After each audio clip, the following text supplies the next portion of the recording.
You're listening to Swift News, your daily news briefing in just 10 minutes. From global events to politics, business, entertainment, and more, we bring you the top headlines from trusted sources so you can stay informed fast.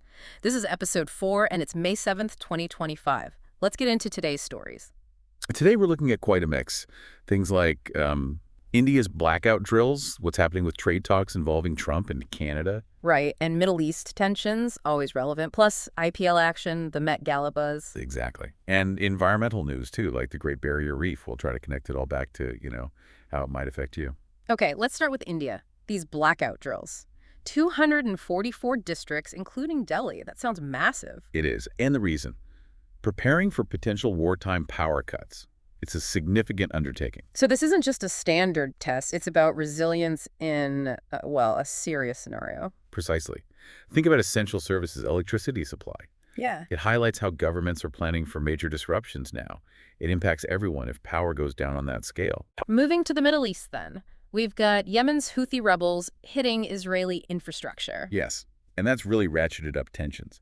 Plus, reports suggest Israel might curb aid to Gaza, which the UN is quite alarmed about. And a direct impact for listeners. Often it's oil prices, isn't it? Usually, yes. Instability there can lead to spikes. Yeah. And that means higher costs for you at the gas pump, Yeah. maybe even for groceries eventually. It's all interconnected. Okay. What about trade? Trump met with Canada's Prime Minister, Mark Carney. Right, and the big point of discussion seems to be trade, specifically tariffs. Trump's threatening them again. On things like cars. Lumber, Canadian goods. If those tariffs happen, you could literally see prices go up on those items when you shop. It's a direct hit to the wallet, potentially. Tariffs usually are. That cost often gets passed right down to the consumer. It's a good reminder of how these high-level talks affect everyday prices. And Ukraine. President Zelensky is pushing for a U.S. mineral deal. He is. But apparently there's some friction over demands from the Trump side. It's straining ties. Why does that matter to us, maybe sitting far away? Well, if aid to Ukraine slows down, it could disrupt things like grain exports. And that disruption, it can contribute to higher food prices globally. Again, impacting your grocery bill. It's amazing how these things ripple outwards. It really is. Global supply chains are complex. Let's shift to Europe. Germany has a new chancellor, Friedrich Merz. Correct. He's talking economic reforms, a pro-U.S. stance, strengthening NATO. Sounds positive for alliances. Locally. Some concern about potential budget cuts among Germans. For listeners, major shifts in an economy like Germany's can, sway global markets, might affect investments, that sort of thing. Got it. And South Africa, coalition talks are stalled. Yes, they're faltering. And the immediate impact is a delay in mineral exports. Minerals again. Why should we track that? Because so many of those minerals are key for, technology. Phones, computers, electric cars.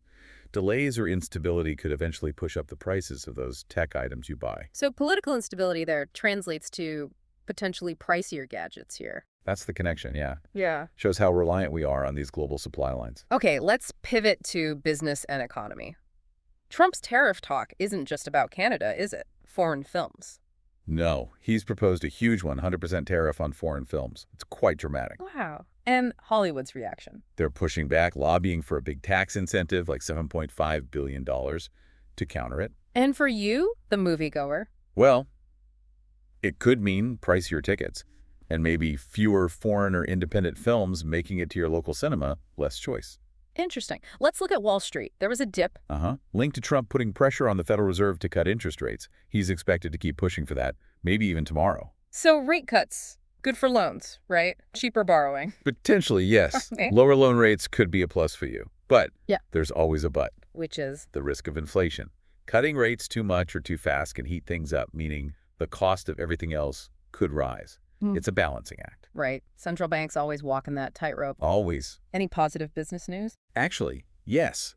India's BSE, the Bombay Stock Exchange, announced a massive dividend, 1,150%. 1,150%. That's huge. It is. It signals really strong market confidence there. So if you have investments in the Indian market, that could be a positive sign for your portfolio. Okay. On the other hand, China's stimulus package. Doubts. Yeah, a huge $1.4 trillion stimulus. But there are questions about whether it'll really boost things as much as hoped. If it falls short, it could slow down global trade overall. Yeah. And slower trade sometimes means, fewer job opportunities globally. An indirect but broad potential impact. Understood. How about specific companies? Tesla in India. Big news there. Tesla's expanding into India, and their stock jumped about 7% on the news. What's the upside for consumers, potentially? Could mean more competition, maybe eventually cheaper electric vehicles available for you. Good for your commute, good for the EV market. And Nigeria, a big oil deal. Yes, a $10 billion deal with Shell. The expectation is that this will help stabilize fuel markets. Stabilize meaning potentially lower prices at the pump for us. That's the hope, yes. More stability, less volatility in fuel costs, which is generally good news for drivers. Okay, let's switch gears to sports. IPL fans listening in. Definitely some action to report. Punjab Kings beat Lucknow Super Giants quite convincingly by 37 runs, putting them second in the standings. Okay. And Kolkata Knight Riders had a real nail-biter, winning by just 1 run against Rajasthan Royals. That win helps them climb up the table, too. Close one. What else in sports? Snooker. A historic win, actually. China's Zhao Jintong won the World Snooker Championship, called a major upset. An upset. That often inspires people, doesn't it? Absolutely. Could really boost interest among young players, especially in China. Formula One, Miami GP. Dominance by Australia's Oscar Piastri. He won it, leading a McLaren 1-2 finish. Big moment for him and the team. Lots of Aussie pride, I imagine. You bet. And quick MLB update. Shohei Ohtani doing Shohei Ohtani things. Hit another homer for the Dodgers against the Marlins. Fueling their playoff hopes, no doubt. Definitely keeps the momentum going for them. All right, let's talk culture. The Met Gala happened. It did. The theme this year was Black Dandyism. Very interesting. Any notable attendees? Oh, yeah. Kamala Harris was there, Rihanna, Zendaya. The usual mix of high-profile guests. And the usual debate about the ticket prices. That, too. Always sparks conversation about wealth, access, and, the spectacle of it all. Anything new to watch? If you're looking, Netflix just dropped a new drama called Sirens. Stars Millie Alcock. Okay, one to add to the list, potentially. Some sad news from South Korea. Yes, unfortunately. The death of actress Kim Se-ron has really sparked a lot of discussion about mental health in the entertainment industry there, affecting figures like Kim Soo-hyun, too. A difficult reminder about wellness. Very much so. The pressures can be immense. On a lighter note, online trends. Star Wars fans were having fun on X, formerly Twitter, keeping Revenge of the Fifth going with memes and jokes. Revenge of the Fifth, a nerdy classic. Exactly. Just a bit of online community fun. Okay, environment and science. An earthquake in Indonesia. Yes, a 6.2 magnitude quake off Sumatra.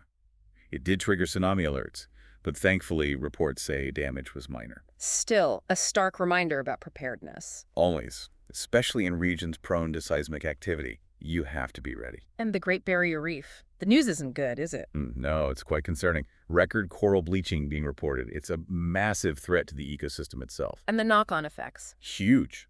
Impacts tourism, which is vital for the region. Also affects seafood supplies, so your potential holiday plans or even the fish you eat could be affected down the line. Wow. Okay.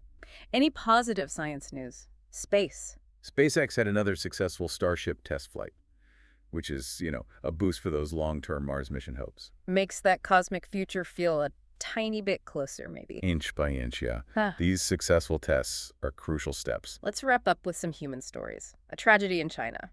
Yes, a boat capsized in Guizhou province. Rescue efforts are still ongoing, families are grieving, just heartbreaking, and it underscores the absolute need for safety measures. Absolutely. And in the Vatican.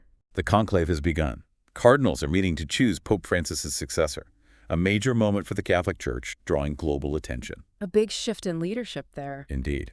And finally, maybe ending on a more hopeful note. Please. A campaign in India reportedly stopped over 200 child marriages. 224, I think. And in Nigeria, a rebuilt school is now empowering around 500 girls. That's fantastic news. It really is. Shows how targeted efforts can make a real difference in people's lives. Small actions, big impact. A good reminder. That's your world in 10 minutes with SwiftNews. The world in 10 minutes. From blackout drills to IPL wins, tariffs to coral alerts, we've got you covered. Follow us for daily updates. Join us tomorrow for episode 5. Stay curious, stay informed. This is SwiftNews, signing off. Consider how seemingly distant global events can ripple through your daily life, from the price of your groceries to the entertainment you enjoy.